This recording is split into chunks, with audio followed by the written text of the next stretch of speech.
Hello ladies and gentlemen, this is K2 King 1377. Welcome to my kingdom. And this is the history of Apollo Intensa Emotzione.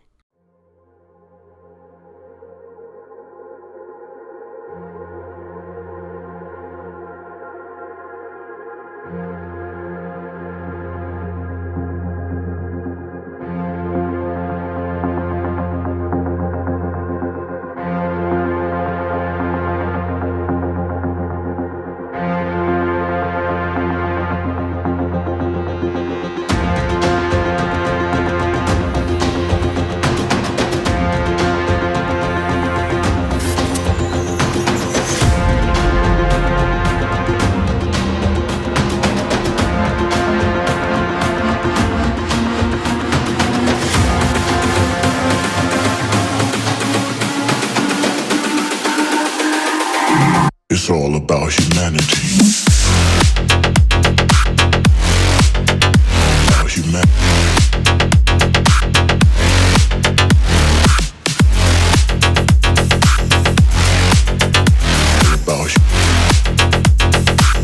It's all about humanity. About humanity.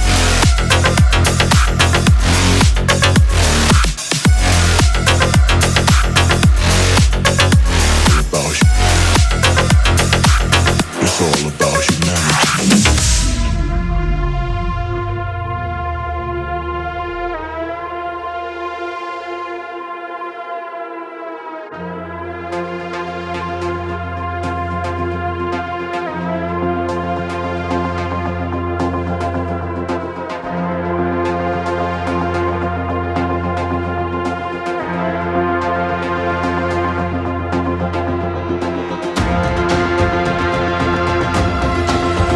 As you saw in the montage, this car is nothing short of spectacular. The unique look that this car possesses will definitely turn some heads around. And just like the uniqueness of the car, the company also has a unique story.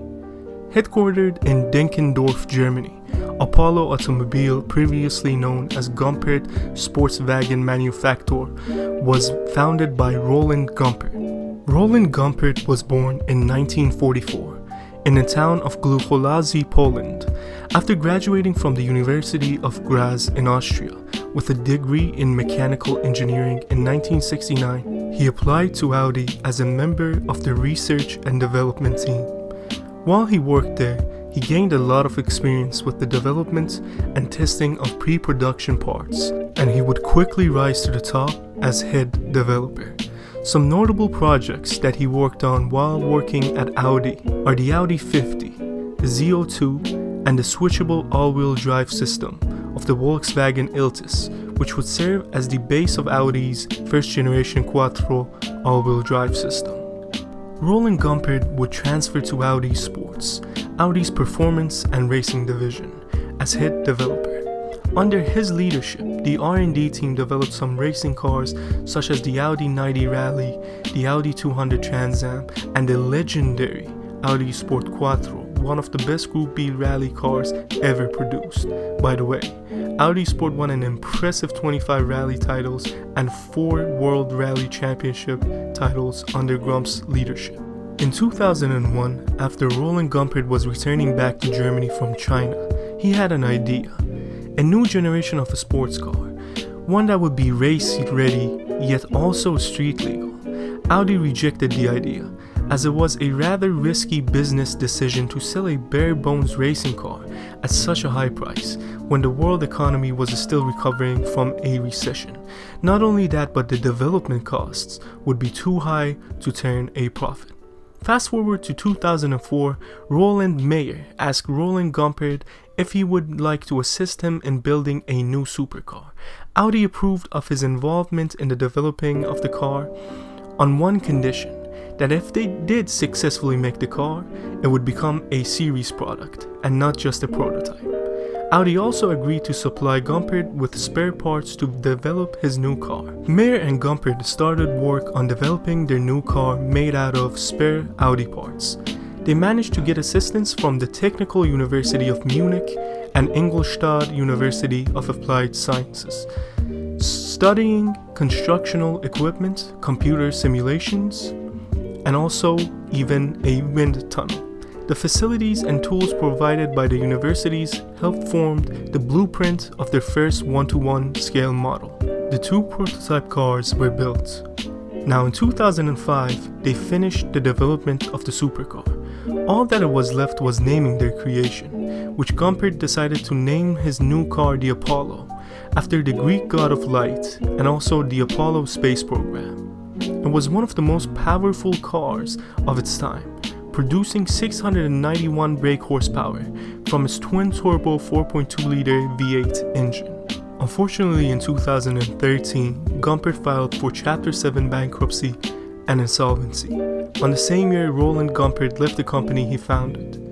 After all their feats, producing one of the world's fastest cars, even on today's standards, out of nothing but spare Audi parts, creating a car so extreme on the track but at the same time usable for the roads, and even setting one of the fastest lap times around the Nürburgring.